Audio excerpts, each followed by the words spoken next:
Kami Komisi 1 DPRD Kota Bekasi yang sah secara undang-undang, legal secara undang-undang untuk mengundang mitra kerja terkait. Betul. Tapi kalau hanya dihadirkan, mohon maaf, yang menghadirinya selevel kabit ke bawah dengan alasan yang tidak rasional, bagi saya itu suatu pelecehan.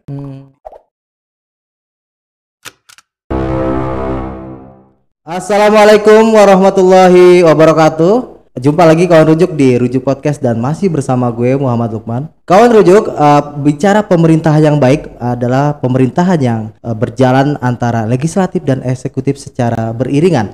Nah, untuk terciptanya pemerintahan yang baik tentunya dibutuhkan fungsi kontrol dan pengawasan dari lembaga DPRD atau legislatif di Kota Bekasi. Nah, untuk itu kita akan berbincang dengan Ketua Komisi 1 yang membidangi terkait pemerintahan dan hukum di Kota Bekasi, yaitu Ketua Komisi 1 DPRD Kota Bekasi, Bang Abdul Rojak atau yang akrab disapa Bang Jack. Assalamualaikum Bang Jack. Waalaikumsalam warahmatullahi wabarakatuh. Luar biasa Bang Jack. Apa kabar Bang Jack? Alhamdulillah baik. Waduh, terima kasih, suatu kehormatan Bang Jack. Ini Rujuk Podcast kehadiran Ketua Komisi 1 nih Bang Jack nih. Sama-sama, saya juga suatu kehormatan. Iya. Karena bicara Bang Jack ini, ya orang tahu lah, abang ini orang yang sangat tegas atau bisa disapa dikenal masyarakat sebagai singa parlemen Kota Bekasi nih Bang. Ya berlebihan ya. Tapi enggak juga lah Bang, karena di masa kepemimpinan abang di Komisi 1 nih banyak perubahan saya lihat ya Bang ya. Tapi mohon izin Bang, ini kan kita di ruangan jaga protokol kesehatan nih, jaga jarak gitu kan. Nah, mohon izin maskernya bisa dibuka ya Bang. Baik, ya. terima kasih. Siap. Headphone-nya juga boleh dipakai, izin. Ya, terima kasih. Agak grogi juga saya dulu. Aman? Aman. Oke, siap. Bang, sebelum kita berbincang terkait tugas dari Komisi 1 ya Bang ya, tentunya bicara pengawasan, anggaran dan legislasinya. Nah, kita juga pengen nih Abang menyapa konstituen. Abang kan terpilih di DPRD di Dapil Bekasi Timur, Bekasi Selatan ya Bang ya. Kemudian sebagai kader partai Abang kan Sekjen Demokrat nih. Demokrat Kota Bekasi ya. Nah, mungkin bisa disapa konstituen ataupun kader Demokrat di Kota Bekasi. Monggo Bang. Baik, terima kasih Mas Lukman. Siap. Assalamualaikum warahmatullahi wabarakatuh. Selamat sore, salam sejahtera untuk kita semua. Apa kabar warga Kota Bekasi? Apa kabar warga Bekasi Timur, Bekasi Selatan, Dapil 1? Apa kabar Partai Demokrat Kota Bekasi? Luar biasa. Apa kabar teman-teman FWB Forum Warga Bekasi? Semoga kita semua selalu dalam lindungan Allah Subhanahu wa Ta'ala. Amin ya Rabbal Alamin. Kalau bicara nuansa cara menyampaikan nih Abang kayak seorang ustadz nih, adem kayaknya Bang. Ustadz belum. Tapi saya beragama Muslim. Luar biasa ya. Insya Allah orang beragama. Orang beragama artinya dalam keseharian udah terbiasa mengimplementasikan ya nilai-nilai keagamaan gitu ya Bang ya. Memang kewajiban setiap orang beragama. Wabil khusus yang beragama Muslim ya, kehidupan ini adalah bagian daripada agama. Jadi emang udah luar biasa Bang Jack nih ya. Sebagai selain sebagai wakil rakyat, orangnya mengayomi juga ternyata Bang. Amin ya Bang ya. Oke Bang, kita lanjut Bang bicara tugas, kemudian mitra kerja dari Komisi 1 nih apa saja sih Bang yang mungkin menjadi leading sektor dari Komisi 1? Monggo Bang. Ya, terima kasih Bang Lukman, terima kasih teman-teman Rujuk. Pertama saya luruskan terkait dengan fungsi DPRD dulu. Fungsi DPRD yang saya tahu adalah tupoksinya ada 3. Pertama fungsi pengawasan, kedua budgeting, ketiga legislasi. Itu. Nah, adapun kenapa dibentuk alat-alat kelengkapan dewan, salah satunya adalah komisi-komisi, ya AKD-AKD lain yang salah satunya Komisi 1. Yang kebetulan saya alhamdulillah berkat kepercayaan teman-teman di DPRD dan atas izin Allah Subhanahu wa Ta'ala saya jadi DPRD dan terpilih menjadi Ketua Komisi 1 DPRD. Tuh. Padahal periode pertama ya langsung jadi Ketua Komisi Bang ya. Luar biasa ya. Allah artinya mempercayakan langsung nih sama Abang gitu ya. Antara dua. Tergantung kita melihat dari sisi mana. Kalau saya lihat secara akal Allah mungkin mempercayakan. Tapi kalau secara hati mungkin ini cobaan buat saya. Luar biasa. Jadi jabatan itu sebenarnya cobaan Bang ya. coba dan ujian. Wah, itu kan nggak salah. Amanah. Nggak salah. Artinya abang disandang sebagai seorang ustadz juga. Belum, kalau ustadz masih jauh lah, masih jauh.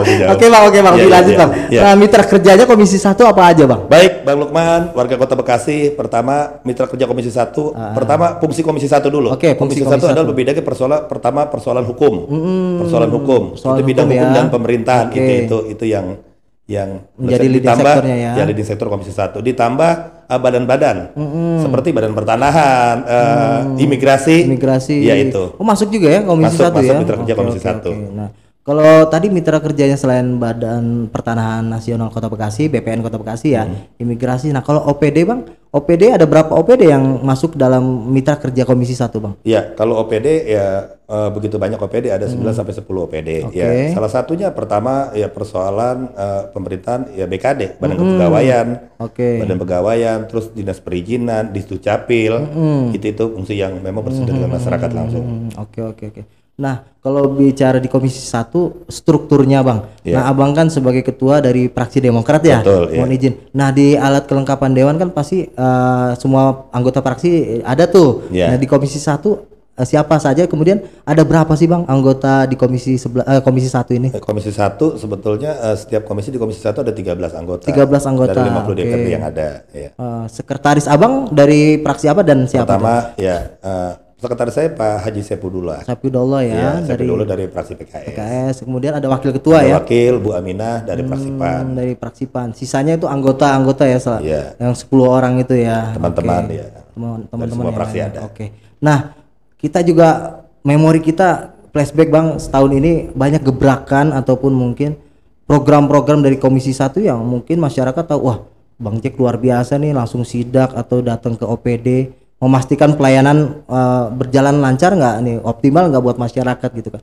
Nah, waktu awal-awal pandemi kalau nggak salah abang sempat sidak ya di Disdukcapil kalau nggak salah itu ngapain tuh bang sidak itu bang? Ya, pertama kalau kerja Komisi 1 atau kerja saya dianggap luar biasa tidak juga. Ya memang fungsi dewan seharusnya sebagai wakil rakyat. Nah, kedua, tadi apa yang disampaikan Mas Lukman atau Bang Lukman terkait dengan bagaimana sidak kami Komisi 1 di Disdukcapil. Ya, karena memang pada saat itu saya melihat persoalan KTP ini menjadi polemik, menjadi suatu hal yang rumit di masyarakat.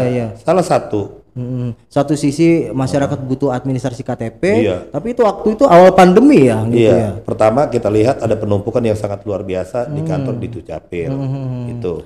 Kedua, petugasnya nggak ada ya waktu itu ditemukan pas istirahat, tidak ada yang menghimbau atau melayani pada saat itu. Artinya dalam hal protokol kesehatan sama sekali nggak dilakukan waktu itu. Pada saat itu sama sekali tidak dilakukan. Nah, waktu di Disdukcapil abang waktu itu ketemu langsung dengan kepala dinas atau siapa waktu itu? Kepala desa tidak, dengan Kabid dan Pak Sekdis ketemu. Artinya ada mungkin masukan-masukan abang sebagai tadi fungsi controlling ya, kepada OPD pengawasan ya. Apa yang abang sampaikan kepada tadi Kabid yang menerima abang waktu itu? Ya, saya sampaikan kepada staf di di Disdukcapil, Kabid dan Pak Sekdis, saya sampaikan tolong layani masyarakat sesuai dengan peraturan yang ada.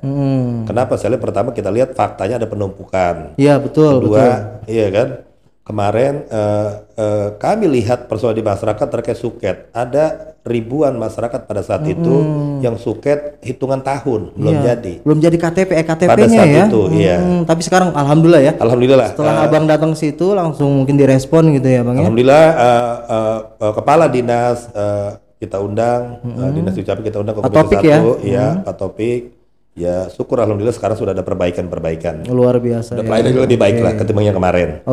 Nah kalau bicara perizinan nih, ini kan ada DPM PTSP bang ya, dinas untuk perizinan, mengurusi perizinan. Nah dari kacamata Komisi 1, proses perizinan ini sudah meningkat baik atau masih seperti dulu nih bang?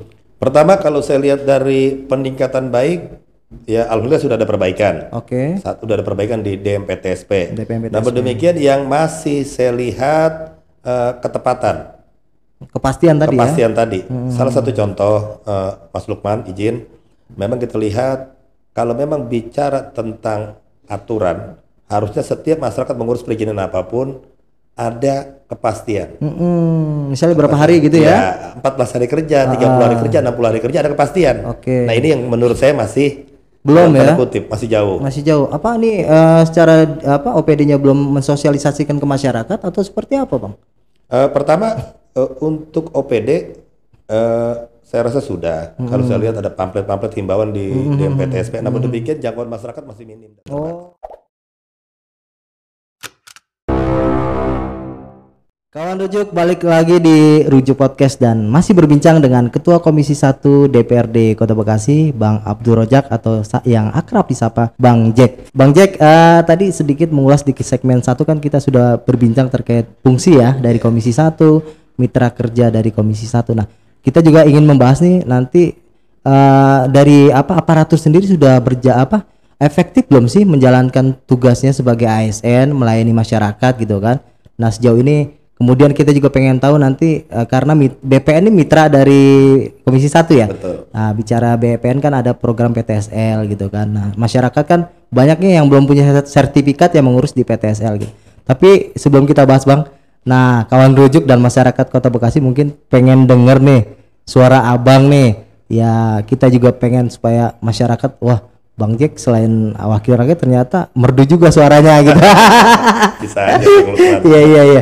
Kita mau nyanyi apa nih Bang kalau boleh tahu Bang? Aduh, saya kalau nyanyi sebetulnya nyanyi jagonya di kamar mandi. Oh nyanyi di kamar mandi. Iya. Kalau memang saya sering dengar, saya senang lagu UJ. UJ apa tuh kalau boleh tahu Bang? Bidadari Surga. Oh Bidadari Surga, luar biasa. Semoga kita di surga juga ketemu bidadari Bang. Amin. Siap Bang ya, kita boleh denger intro dulu ya Bang ya.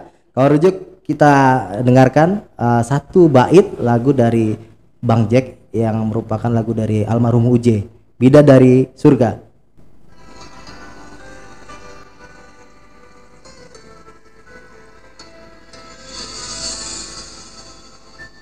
Setiap manusia punya rasa cinta yang mesti dijaga kesuciannya. Namun ada kala insan tak berdaya saat dusta mampir bertata. Luar biasa. Merdu juga Bang ya? Merdu kalau buat saya yang punya kesian. Barusan saya dengar juga merdu juga nih Bang, adem juga suasananya. Oke Bang ya, tadi intermezzo sedikit buat kita menghibur juga masyarakat Kota Bekasi Bang. Kembali lagi di fungsi dan tugas dari Komisi 1 Bang. Nah tadi kita pengen tahu nih Bang, sejauh ini aparatur pemerintah Kota Bekasi Bang, apakah mereka sudah memberikan pelayanan kepada masyarakat itu sudah maksimal belum? Karena kalau kita lihat Pak Wali ya, Pak Rahmat Effendi itu kan beliau sosok yang sangat tegas, disiplin gitu kan. Nah sebagai sosok leader kepala daerah, apakah Pak Rahmat ini sudah turun ke ke ASN ya atau aparatur ini sama dengan beliau gitu, disiplin, kerja keras juga gitu.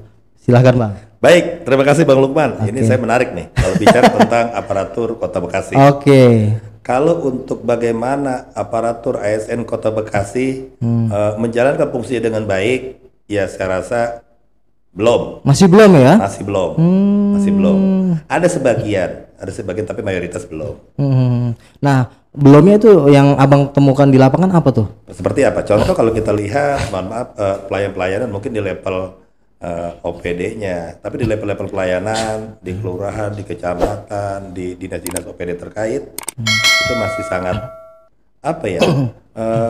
mereka masih memposisikan masyarakat itu bukan dilayani. Seolah-olah masyarakat meminta ya. Kesannya itu. Iya betul. Harusnya masyarakat datang, harusnya dilayani ya. Iya, jadi bukan seolah-olah mereka meminta, kemudian kalau minta mohon maaf ya Bang ya. Sesuka-sukanya tadi aparatur ya jatuhnya ya Bang ya. Itu saya rasa masih perlu perbaikan. Padahal kalau kita tahu Bang, Pak Rahmat kan kita tahu bahwa beliau orang sosok yang disiplin. Kemudian aparatur kan punya fakta integritas Bang. Betul. Nah, apakah ini nggak berjalan efektif Bang? Pertama, saya apresiasi dengan Pak Wali Kota Bekasi, Pak Rahmat Effendi, sosok yang cerdas dan tegas. Beliau sukses. Bagaimana memimpin di Kota Bekasi, wabil khusus terkait dengan ASN. ASN betul. Sukses. Pak Rahmat Effendi ditakuti. Oh gitu. Sukses ditakuti oleh ASN. Tapi untuk implementasi untuk ASN itu tadi benar-benar melakukan tanpa takut dengan sosok Pak Rahmatnya belum? Belum. Kenapa? Kalau memang OPD, ASN, iya kan benar-benar mengikuti apa yang diarahkan oleh Pak Rahmat Effendi, ada tanpa beliau arahannya tetap dijalankan. Faktanya masih beberapa, banyak temuan. Oh gitu. Iya. Jadi pas ada Pak Wali baru mereka melakukan seperti itu. Betul. Artinya ini harus perbaikan betul Bang kalau gitu Bang. Ya, jadi memang harus ada pembenahan. Ya itulah yang namanya pemimpin, tidak semuanya sempurna. Pak Wali Kota dengan ketegasan, kerja kerasnya, bagaimana beliau mengarahkan ASN sesuai dengan peraturan yang ada terkait dengan pelayanan masyarakat, tidak semua dijalankan dengan baik oleh bawahannya. Oh, iya. betul. Tapi kalau saya lihat sosok Pak Wali di mata ASN luar biasa. Jadi kalau mendengar Pak Wali udah kayak ngeliat apa gitu, atau mendengar apa. Pak Wali mau datang ke OPD ini atau ke kecamatan ini, oh mereka udah siap-siap duluan gitu ya. Sibuk ya. Iya. Tapi begitu Pak Wali nggak ada, kembali lagi seperti biasa gitu. Kembali seperti biasa. Oh, jadi ini artinya bicara karakter Bang, bener nggak Bang? Karakter ASN itu tadi kembali lagi ya bahwa tanpa harus diminta atau dilihat seorang pemimpin, harusnya mereka tadi harusnya bisa melayani dengan baik ya, harusnya gitu Bang. Iya, jadi memang bicara pemimpin kalau saya kaitkan dengan, mohon maaf, apa yang disampaikan oleh ini saya bicara dari sudut pandang Islam, apa yang disampaikan oleh Rasulullah SAW, setiap kalian adalah seorang pemimpin dan akan dimintai pertanggungjawaban atas kepemimpinanmu. Luar biasa. Saya rasa, mohon maaf, para pemimpin kalau yang beragama Muslim menggunakan acuan apa yang disampaikan Rasulullah, saya rasa dimanapun dia berada, ada maupun tidak ada pimpinan, niscaya Allah melihatnya. Itu. Ya, jadi Kota Bekasi kan Kota punya Ihsan. misi ya Ihsan. Iya. Ihsan itu implementasi tanpa dilihat juga harus sudah bisa melakukan sebenarnya. Karena satu kewajiban itu. Satu kewajiban itu ya. Nah, kita bergeser sedikit Bang.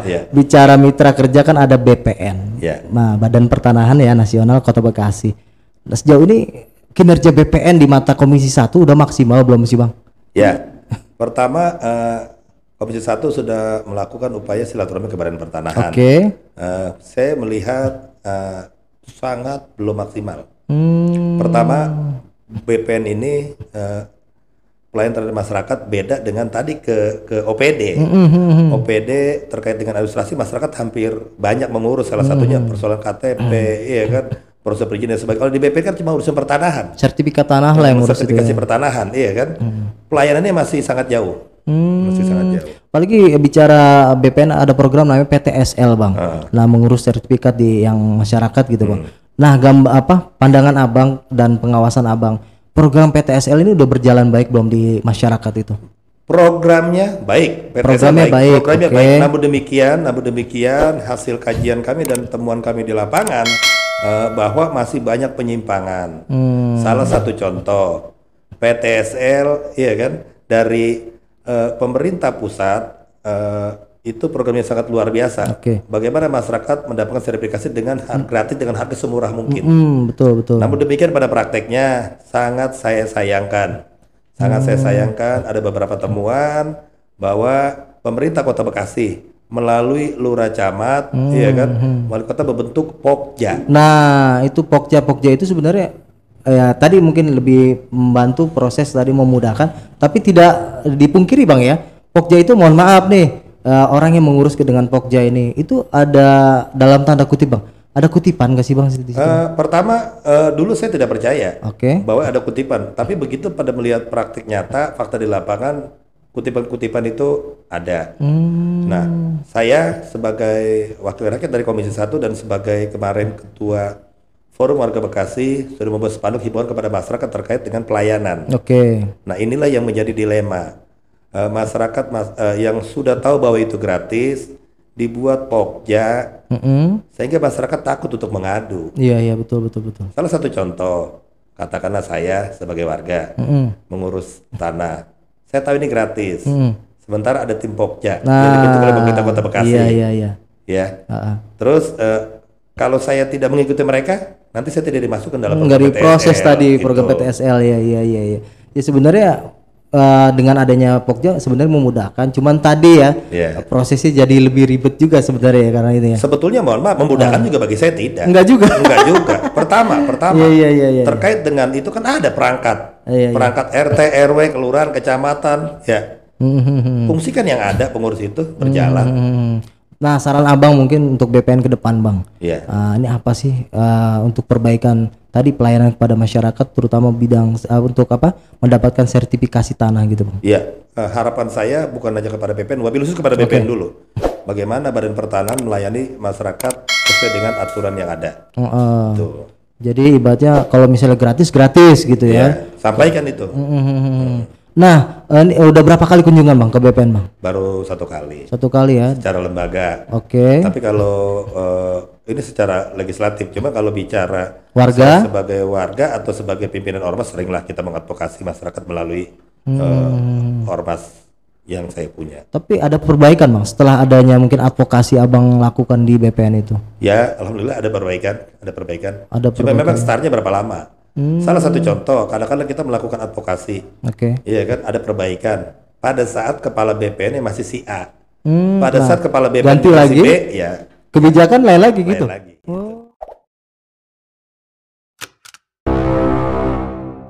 Kawan rujuk, perbincangan dengan Ketua Komisi 1 DPRD Kota Bekasi, Bang Jack Abdul Rojak semakin menarik. Nah, kita sebelum membahas di segmen ketiga terkait Badan Kepegawaian Pendidikan dan Pelatihan Daerah Kota Bekasi. Nah, kita juga pengen tahu nih keseharian dari Bang Jack. Bang, selain sebagai wakil rakyat nih, abang kan tadi ketua FWB ya, Forum Warga Bekasi. Nah, pasti sibuk dong bang ya. Warga itu pasti datang terus nih ke abang nih. Ya, pertama memang terkait dengan kesibukan, tentunya sangat sibuk. Sangat sibuk. Kalau bicara keseharian, kebetulan memang saya selain anggota DPRD, saya sebagai sekretaris DPC Partai Demokrat. Iya betul, ketua. Juga sebagai ketua umum organisasi Ormas Kesepakatan Bekasi Raya Forum Warga Bekasi. Ketua umumnya saya. Sebagai ketua RW juga masih. Masih ya? Iya. Lagi proses pengunduran diri, tapi masyarakat belum terima ini. Itu karena mungkin masyarakat merasa Bang Jack aja lah, karena udah tadi ya. Saya ngeliat abang kan ketua RW 9 ya di Karangkitri ya. Ketua FKRW juga. FKRW di Bekasi Timur ya. Margahayu ya. Nah, kalau dulu kita lihat Karangkitri, mohon maaf ya bang ya, dalam tanda kutip ini dulu kumuh bang, tapi sekarang ya alhamdulillah gitu. Mungkin di kepemimpinan Bang Jack di sebagai RW apalagi sebagai wakil rakyat sekarang penataannya bisa luar biasa begitu bang. Itu apa bang yang abang lakukan kepada masyarakat kok bisa bersih dan tertib seperti itu gitu? Iya, Bang Lukman, kawan rujuk masyarakat Kota Bekasi, wabil khusus masyarakat di RW 9 Karangkitri. Tahun 90-an sampai tahun 2000 Karangkitri itu menjadi salah satu kampung terkumuh sekota Bekasi. Iya, betul. Bahkan kalau dari pihak kepolisian sudah zona merah ya, kriminalisasi. Itu di RW 9. Nah, melihat fenomena itu, saya sebagai salah satu warga Kota Bekasi yang berdiam diri dan berdomisili di RW 9, bagaimana berupaya merubah mindset masyarakat gitu masyarakat. Pertama saya bilang bagaimana infrastrukturnya bisa kita benahi. Ya syukur alhamdulillah secara bertahap walaupun belum maksimal sudah ada perubahan yang lebih baik. Setelah infrastrukturnya baru nanti perilaku hidup masyarakat yang akan kita benahi. Bagaimana cara buang sampah, bagaimana cara hidup sehat. PHBS ya, pola hidup sehat itu ya, bersih dan sehat ya. Baik bang, sehari biasanya tidur berapa jam bang? Karena kalau bicara abang nih, saya sering lewat juga nih. Malam kadang-kadang abang terima warga, bahkan pagi aja udah siap menerima warga gitu.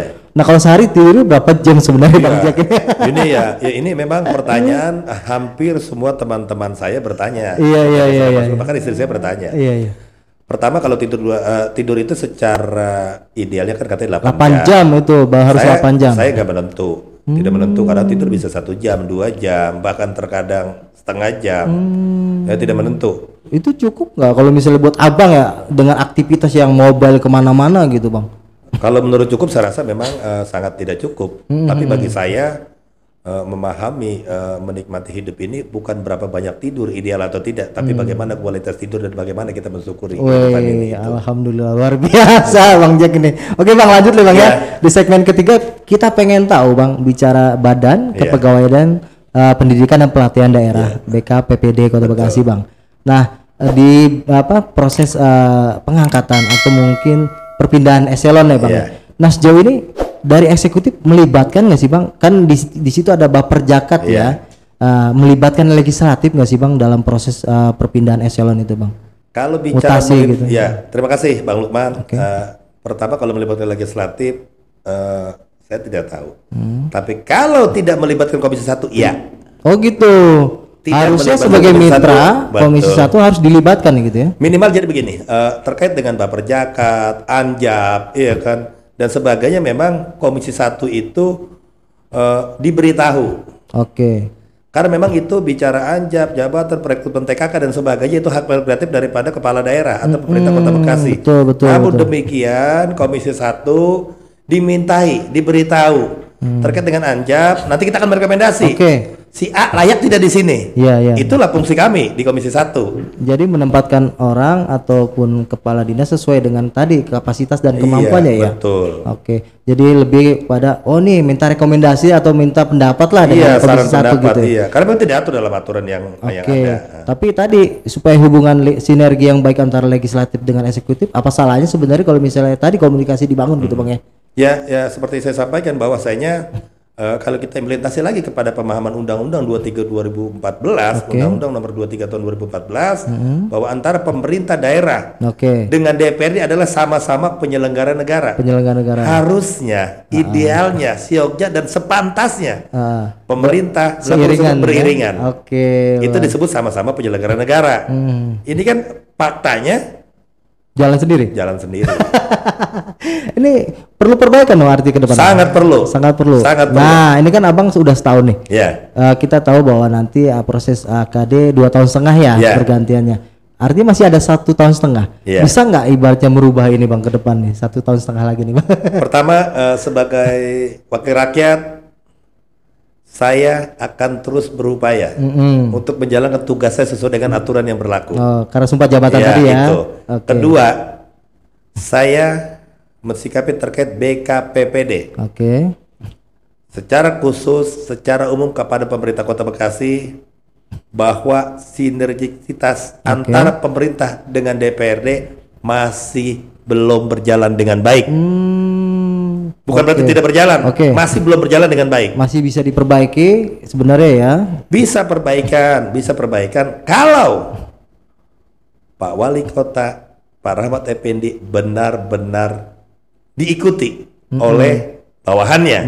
Betul. Sementara yang saya tahu 1 tahun menjabat DPRD, Pak Rahmat Effendi belum diikuti, baru sebatas ditakuti. Kembali lagi artinya sebagai kepala daerah hanya sebatas ditakuti oleh tadi bawahannya dari kacamata saya. Oke. Nah, bicara BKPPD, kita juga bicara disiplin pegawai, Bang. Sejauh ini apakah sudah berjalan efektif, Bang? Fungsi dari BKPPD terhadap kinerja pegawai, disiplin pegawai. Kan aturan jam kerja sudah diatur, Bang ya. Kemudian ada fingerprint juga. Nah, itu berdasarkan sidak dari Komisi 1 udah berjalan efektif belum, Bang? Belum ya? Belum. Bicara BKPPD ini masih perlu pembenahan secara maksimal.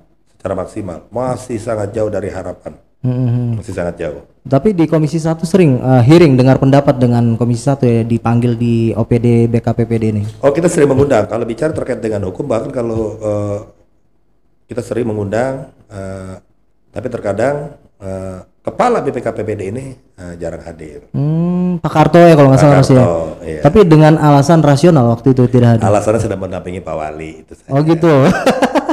Padahal kalau misalnya dipanggil dinas, dewan, harusnya dinas juga hadir sebenarnya ya. Iya. Seharusnya idealnya gitu Bang ya. Tapi ada beberapa yang mangkir lah. Gitu. Diwakilin siapa waktu itu Bang? Ya mungkin ada kabitnya apanya gitu. Tapi diterima dengan Komisi 1. Kadang bicara kebijakan kalau nggak kepala harusnya sekretaris Bang kalau misalnya. Betul. Ya, jadi kebetulan pada saat kita mengundang kepala BPKD, kita memanggil bukan hanya BKKPPD, kita mengundang Sekda, Asda dan sebagainya. Kalau lagi-lagi kalau hanya Komisi 1 mengundang khusus kepala BPKD yang datang cuma kabit, ya akan kita batalkan. Gitu. Jadi ibaratnya kabit hanya mewakili kabit, nggak dilanjutkan nih rapat dengan BKPPD gitu Bang ya? Kenapa? Jadi Mas Lukman, masyarakat Kota Bekasi mungkin melihat apa yang dilakukan Komisi 1 DPRD Kota Bekasi kesannya ekstrim, padahal tidak. Kami melihat karakter seseorang, karakter pemerintah, karakter apapun. Salah satu contoh, Kami Komisi 1 DPRD Kota Bekasi yang sah secara undang-undang, legal secara undang-undang untuk mengundang mitra kerja terkait.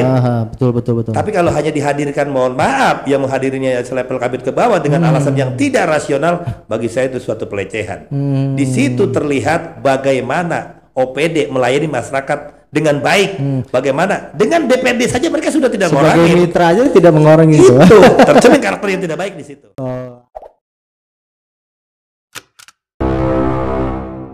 Kawan Rojok, perbincangan dengan Ketua Komisi 1 Bang Abdul Rojak semakin menarik. Walaupun suasana di studio ini adem dengan AC yang sangat dingin, tapi tadi di segmen sebelumnya kita sangat menggebu-gebu Bang ya. Artinya dengan semangat Bang ya, untuk perbaikan kinerja pemerintah Kota Bekasi ya Bang. Nah izin Bang, Abang kan dari Partai Demokrat ya Bang ya. Warnanya biru Bang ya. Ini saya udah pakai baju biru nih Bang. Luar biasa Bang ya. Nah, bicara filosofi warna biru Bang, itu kan luas Bang. Kita tahu langit biru, laut juga biru. Nah, artinya atas bawah juga biru gitu. Nah, mungkin Abang alasan masuk Demokrat kenapa tuh Bang waktu itu? Pertama, ini mau bahas partainya atau warna birunya nih? Bisa biru karena Demokrat biru nih. Iya, birunya boleh biru dulu deh. Biru. Nah, bicara biru atau kalau bahasa sananya blue. Iya. Jadi biru. Seperti yang Bang Lukman tadi katakan, langit biru cerah, laut biru cerah. Nah, kenapa biru ini? Kalau kita lihat ilustrasinya laut. Laut luar biasa. Dari gunung, muara, limbah masuk ke laut. Ke laut semuanya kan? Betul. Wah, di situ banyak kehidupan di laut. Bagaimana laut tetap warnanya biru. Oh iya, luar tercermin biasa. Bahwa biru itu mampu mengakomodir semua warna yang ada dan kehidupan yang ada. Itu luar biasa filosofinya ya. Warna biru. Iya. Nah kalau bicara Demokratnya, sejak kapan Abang masuk Partai Demokrat? Bicara Partai Demokrat, saya terlahir bukan dari kalangan akademisi dan politisi. Saya terlahir dari keluarga yang sangat sederhana. Dari kecil hidup di jalanan dan di lapangan. Dan saya sangat tidak memahami dan tidak begitu suka dengan politik. Nah, terkait dengan kapan saya masuk partai politik, itu kebetulan pada tahun 2003. 2003 ya? 2003 pada saat itu ada satu partai, saya belum pernah ikut berpolitik. Sebelumnya ada pembentukan partai di Kota Bekasi. Kalau nggak salah Demokrat 2003 juga berdiri. Ya, itu awal pertama Demokrat di Kota Bekasi. Pada saat itu ada pembentukan partai yang bernama Demokrat dengan lambang Mercy, bintang Mercy ya. Bintang Mercy. Saya ditawarkan untuk menjadi ketua PAC pada saat itu. Langsung jadi ketua PAC ya langsung ya? Tapi saya tolak, kenapa memang saya belum begitu mengerti tentang politik. Mau belajar dulu ya. Jadi saya ambil ketua ranting Kelurahan Margahayu pertama saya masuk politik. Luar biasa perjalanan dari politik ya Bang ya. Nah itu sedikit mengulas tentang karir politik Bang Jack. Kita kembali lagi di Komisi 1 Bang, berbicara tugas dan fungsi Komisi 1. Nah mitra kerja Komisi 1 kan ada selain pemerintahan, ada bidang hukum juga Bang ya. Nah kalau bicara hukum, ini kan ada kepolisian, kejaksaan, pengadilan.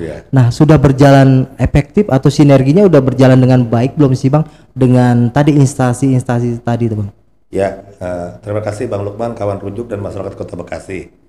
Terkait tupoksi Komisi 1, ya salah satunya berkaitan dengan bidang hukum, apa yang tadi Mas Lukman tanyakan. Seperti apa sinerginya? Ya sinergitasnya antara Komisi 1 dengan aparat terkait. Karena berkaitan dengan hukum, salah satunya pihak kepolisian, kejaksaan, pengadilan, iya kan. Pokoknya pihak yudikatif yang ada di Kota Bekasi. Pertama, hubungan dibilang baik juga tidak, dibilang tidak juga baik. Tapi sering mengadakan rapat bareng atau diundang misal Komisi 1 ke Polres, ke pengadilan atau kejaksaan gitu Bang? Pertama silaturahmi Komisi 1 ke Polres sudah, ke Kodim sudah silaturahmi. Tapi kalau tadi ditanyakan bagaimana sinergitas pihak kepolisian, dia akan mengundang, sampai saat ini belum pernah. Belum pernah ya? Belum pernah. Mungkin ke depan barangkali setelah tayang rujuk podcast ini Bang ya, untuk memperkuat tadi ya penegakan hukum, keberlangsungan hukum di Kota Bekasi gitu Bang ya. Iya, harapan saya kepada pihak, jadi kita bahas dulu Mas Lukman terkait dengan trias politik ya. Suka tidak suka saya sebagai anggota DPRD sudah masuk ranah politik dan bagian daripada politik. Trias politika itu kan eksekutif, ada 3, legislatif dan yudikatif. Ya, eksekutif, legislatif dan yudikatif. Yudikatif bagian daripada yaitu tadi pihak kepolisian, tentara, kejaksaan, pengadilan dan sebagainya bagian daripada yudikatif. Dan ini saya berharap ke depan bagaimana trias politika ini bisa berjalan dengan baik.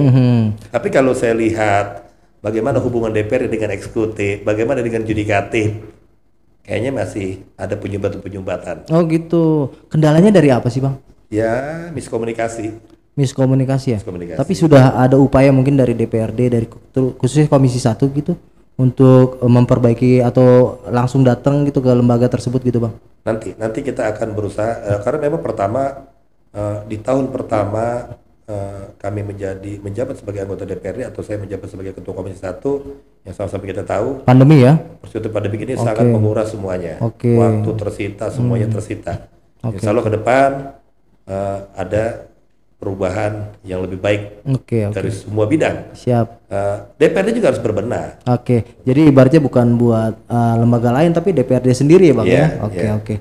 Nah, kalau bicara penegakan hukum Bang di Kota Bekasi ini dari kacamata Komisi 1 Bang, itu sudah sesuai dengan prosedur atau mungkin masih ada catatan-catatan tersendiri Bang? Pertama, kalau penegakan hukum di Kota Bekasi sudah menurut saya sudah sesuai dengan prosedur. Sudah sesuai dengan prosedur karena pihak kepolisian, aparat terkait memanggil, memeriksa, menetapkan tentunya ada dasar hukumnya.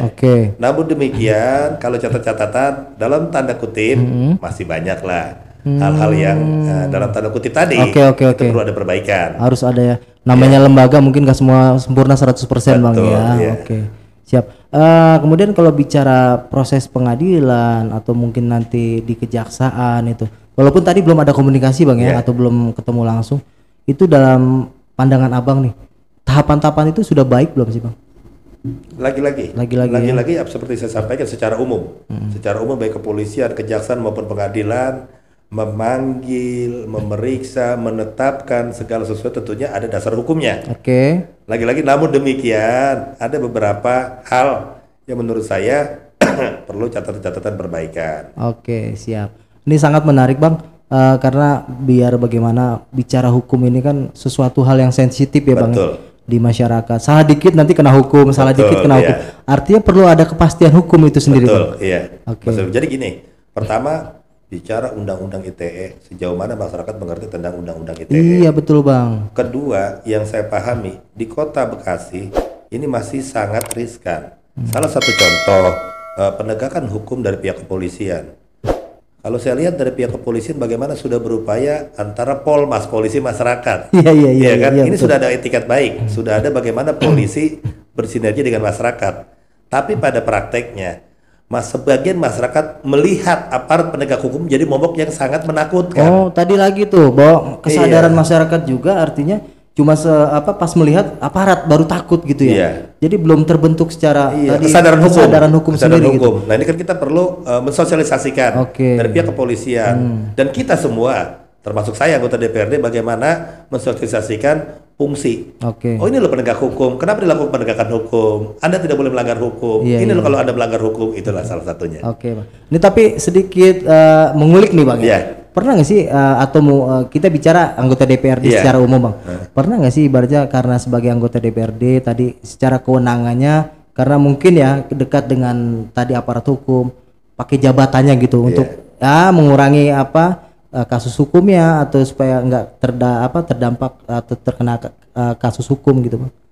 Pertama sampai saat ini begitu saya dilantik menjadi anggota DPRD dan sampai detik ini saya belum melakukan itu, belum tahu dan belum pernah melihat anggota DPRD melakukan itu. Masih taat.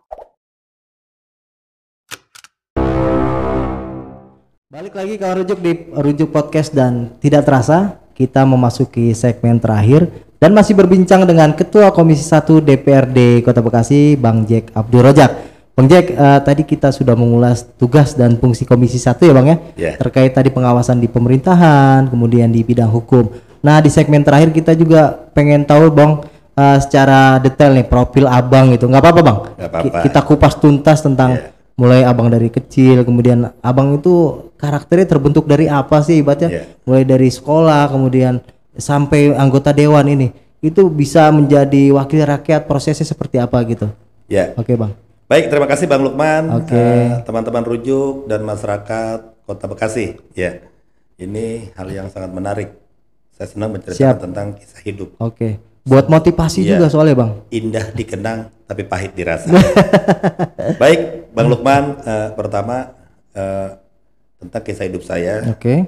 Nama saya Abdul Rojak, dari kecil biasa disapa Jack. Oke. Saya Bekasi asli. Kebetulan saya 13 bersaudara.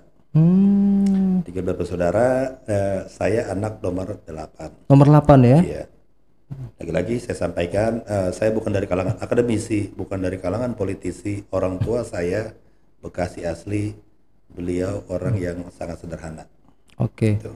Nah itu di Bekasinya di mana waktu itu Bang? Ya, saya lahir di daerah Sukatani, perbatasan Tambelang, Kabupaten Bekasi. Tambelang ya? Iya. Berarti sama, mohon izin, dengan Dokter Kusnanto yang kemarin, mohon maaf, orang tuanya kemarin yang baru berpulang ya.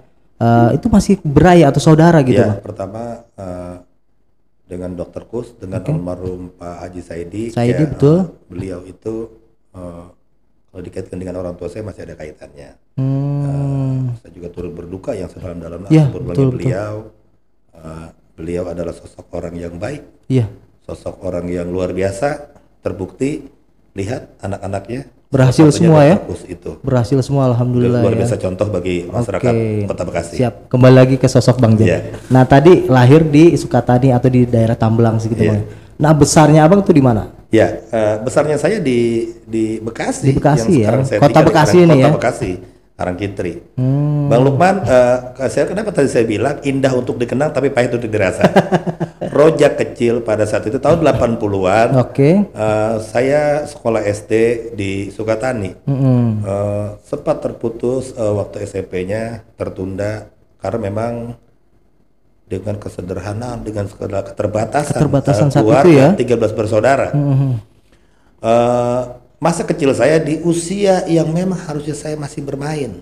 Saya sampai ke terminal, ke pasar, dagang asongan, kuli panggul. Sampai pada saat usia SMA, SMP pada saat itu, saya terdampar di Jakarta. Oh sempat ke Jakarta tuh? Jakarta. Masih SMP Bang? Masih SMP. Ngapain Bang di sana tuh Bang? Jadi perlu saya informasikan, Iya, ini betul, pengalaman betul. pribadi yang sangat Iya, menarik ya. iya, iya. Pada saat itu, pada saat saya lulus SD dagang asongan, asong itu kita turun naik bis dari terminal Kota Bekasi maksimal sampai Cakung. Sampai Cakung ya? Iya. Oke. Sampai satu ketika mobil masuk tol. Udah ada tol waktu itu Bang? Ada tol. Oh, udah ada tol ya. Nah, Iya. udah gitu apa? Saya kaget nih. Lah, turun nggak bisa kan? Iya, karena nggak bisa sembarangan di tol. Iya, turun. betul. Terbawalah ke Tanjung Priuk. Dulu terminal masih Celilitan, Tanjung Priuk. Iya, iya. Bawa dagangan nih. Mas Lukman kalau tahu, Iya. sepanjang jalan tol itu saya berdebar-debar. Oh. Ini saya kebawa kemana? Iya, iya, masih Pada saat belum itu pasti mau kemana Ya, karena gitu ya. memang iya, terjadi di Priuk. Sampai sana, saya masih nenteng asongan di dagangan. Nah, begitu nenteng asongan adalah pedagang-pedagang di Tanjung Priuk. Mereka bertanya dengan bahasa lapangan. Anak mana lo? Anak Bekasi Bang. Iya, iya, iya, iya. Lu jangan dagang di sini. Saya kelewat mobil Bang. Ditanya nyolot lo di sudut rokok. Ya Allah, luar biasa. Itu pengalaman pribadi saya. Saya berpikir pada saat itu saya seorang anak kecil Iya. yang saya berharap pada saat saya terbawa bis pada saat itu dibantu, Iya, ini malah tadi diintimidasi, disuruh rokok, digampar. Oh, ya Allah. Di situ saya berpikir salah apa saya? Disitulah baru saya tahu kehidupan Keras ya ibu keras kota. seperti apa. Iya. Nah, itu tadi perjalanan dari Bekasi ke bawah ke Jakarta. Iya. Nah, kemudian pendidikan SMA di mana tuh, Bang? Ya, pendidikan SMA ya saya bilang tadi memang dari SD, SMP, SMA-nya saya telat. Oke. Saya pendidikan SMA di Cianjur, di Cianjur daerah Padang ya. Putih. Ya. Oke. Kemudian kalau bicara tadi dari 13 bersaudara ya. Iya. Nah, sosok Abang kan anak ke-8 nih. Ya. Nah, untuk saudara-saudara sendiri udah tinggal di Kota Bekasi semua ya? Semua di Kota Bekasi. Ada 3 perempuan yang di kabupaten. Oh, 3 di 2 kabupaten. di Sukatani, Ya? 1 di Lipo. Oh. Mas Lukman, kenapa saya sangat perih hidup saya pada saat itu? Pertama, di sisi lain di usia yang sangat masih belia, lulus SD, saya harusnya bermain, bersekolah. Tapi bagaimana saya bersekolah sambil mencari uang sendiri? Iya, iya, iya. Dan bukan hanya itu, bagaimana saya bantu orang tua saya dengan segala keterbatasan untuk membantu adik-adik saya bersekolah juga. Nah, oke, oke. Dari proses itu ya terjadilah kehidupan-kehidupan yang tidak diinginkan. Oke. Jadi pengalaman hidup itu tadi ya Bang yang dirasakan lumayan juga pahit gitu ya waktu itu ya Bang. Nah, tapi kan kalau bicara pengalaman tadi Abang dari Bekasi ke bawah ke Jakarta, tadi kerasnya hidup ya Bang. Tapi kau Abang mau-maunya nih bentuk ormas dan membantu masyarakat Bang. Padahal tadi pengalaman Abang kan ibaratnya tadi diintimidasi, ada intervensi. Tapi setelah Abang dewasa gitu, malah membentuk ormas, kemudian membantu masyarakat, mengadvokasi bahkan gitu. Ya, kenapa tuh Bang? Iya. Jadi pengalaman hidup, kenapa sih bagaimana perinjak kehidupan, bagaimana saya hidup di jalanan. Terkadang, mohon maaf, ada sebagian masyarakat menyatakan katanya Jack Abdul Rojak preman. Iya betul. Padahal memang karena memang saya bekerja di lapangan yang terkadang harus benturan fisik. Iya. Bahkan saya tidak sedikit mengalami proses hukum. Betul. Sampai keluar masuk penjara. Iya. Itu bagian daripada kehidupan saya demi satu tujuan bagaimana menjabung hidup dan mempertahankan hidup. Nah seperti tadi apa Bang Lukman sampaikan, kalau tadi Bang Lukman tidak salah tanya, bagaimana masa kecil saya diintimidasi, kok mau-maunya membantu ormas masyarakat. Nah inilah karena kenapa saya sampai membentuk ormas advokasi masyarakat, karena saya tahu persis bagaimana jadi orang yang tidak mampu. Bagaimana menjadi orang yang tidak berdaya, bagaimana menjadi orang yang tidak mengerti dan harus apa dan bagaimana.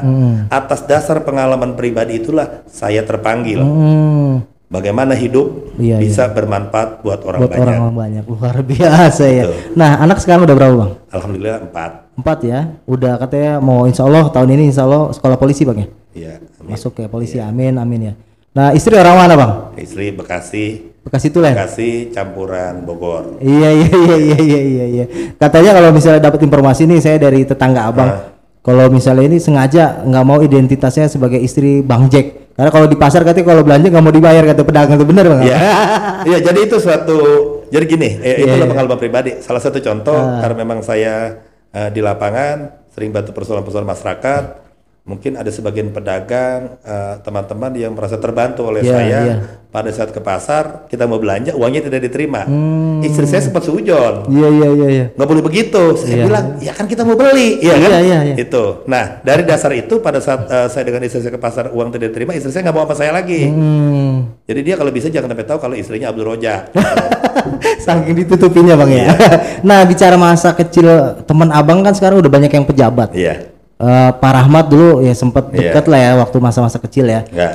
Jauh di atas saya. Jauh ya. Kemudian Bang Junaidi kalau nggak salah ya sekarang kepala dinas di Staru. Kemudian siapa lagi Bang teman-teman Abang waktu main? Bekasi tahun 80-an itu sampai tahun 90 itu ada namanya tempat berkumpul di Rama Manjakan. Oh iya. Itu berkumpulnya orang-orang Bekasi yang mohon maaf secara ekonomi di atas rata-rata. Iya. Saya salah satu anak kecil, anak remaja yang sering nongkrong di sana. Ya, seperti pejabat-pejabat pada saat itu ya Pak Ian Rasad, Pak Junedi, Pak Ansuanda, yang mereka memang usianya jauh di atas saya. Tapi saya kenal beliau dari zaman saya masih. Oke, jadi sebenarnya udah kenal dekat sama pejabat yang sekarang gitu Dekat tidak, tahu. Jadi sungkan juga ya sekarang. Oke Bang, kalau bicara pengalaman kita juga pengen tahu pengalaman politik nih. Tadi walaupun sudah diulas. Nah, Abang kan masuk di partai politik tahun 2003. Betul. Kebayang nggak sih jadi wakil rakyat Bang? Wah iya. Terima kasih Bang Lukman. Buat masyarakat Kota Bekasi. Inilah. Mohon maaf lagi-lagi saya bicara sedikit menjurus ke agama. Iya. Mohon maaf ya karena memang saya beragama Muslim. Lagi-lagi la haula wala quwata illa billah. Oke. Kalau Bang Lukman tanya terbayang tidak sama sekali. Jangan kata cita-cita, mimpi pun tidak saya jadi anggota dewan. Kalau melihat perjalanan rekam hidup jejak saya.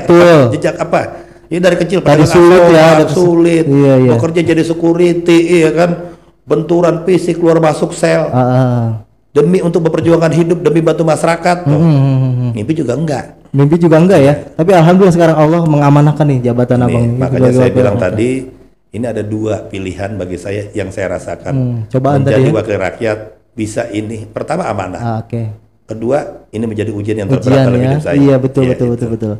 Nah, tapi sosok Bang Jack nih kan banyak juga masyarakat yang mengatakan sering membantu warga yang kesulitan bekerja. Karena koneksi Bang Jack ya dengan misalnya salah satu tempat mall atau tempat apartemen gitu kan. Itu banyak bantu warga untuk masuk kerja, bener nggak tuh Bang? Ya, alhamdulillah Jadi begini, memang kalau saya lihat dari lingkungan saya, lingkungan sekitar rumah saya dengan teman-teman warga saya yang mohon maaf lagi-lagi SDM-nya di bawah rata-rata.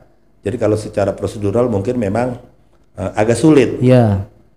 Tapi saya berusaha bagaimana dengan perusahaan di sekitar tempat saya tinggal, bagaimana berupaya melobi, ya kan, pemberdayaan terhadap masyarakat. Iya, iya.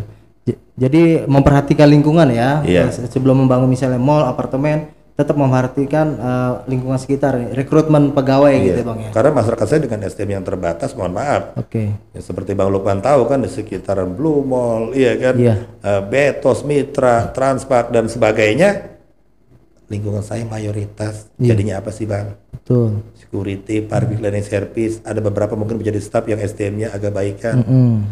Kalau itu aja tidak ada akomodir, apa gunanya perusahaan di lingkungan kita kan itu? Iya.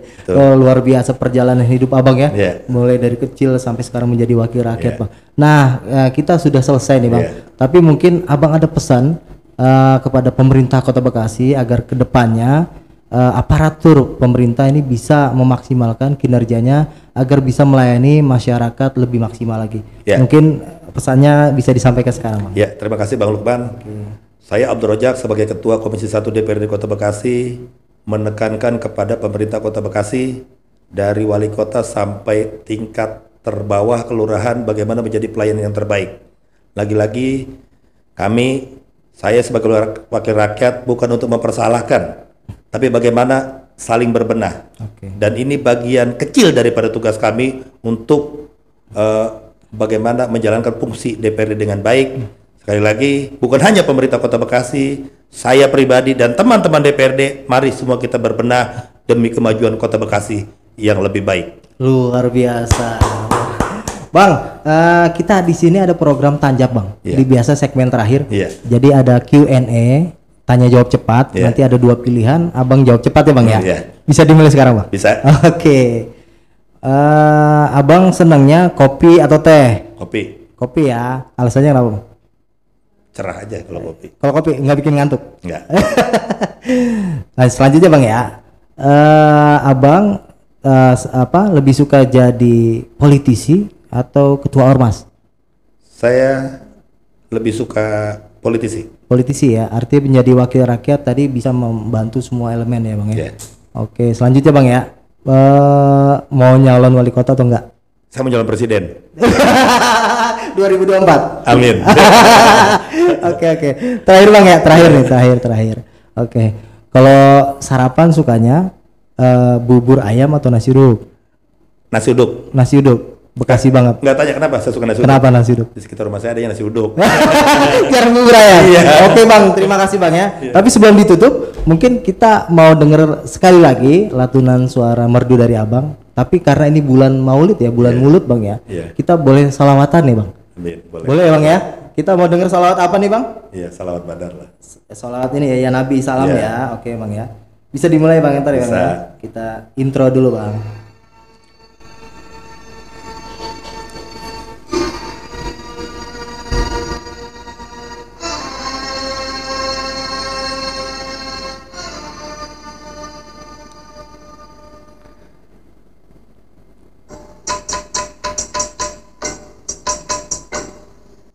Nabi salam alaika, ya Rasul salam alaika, ya Habib salam alaika, salawatullah alaika. Luar biasa. Terima kasih sekali lagi Bang Jack. Semoga Abang senantiasa diberikan kesehatan oleh Allah dalam menjalankan tugas dan aktivitas ya Bang ya. Baik kawan rujuk, demikian perbincangan seru kami dengan Ketua Komisi 1 DPRD Kota Bekasi, Bang Jack Abdul Rojak. Jangan lupa tetap dukung channel Rukun Jurnalis Bekasi yang menayangkan Rujuk Podcast dengan cara like, komen, subscribe, dan share sebanyak-banyaknya. Gue Muhammad Lukman undur diri. Wassalamualaikum warahmatullahi wabarakatuh. Waalaikumsalam.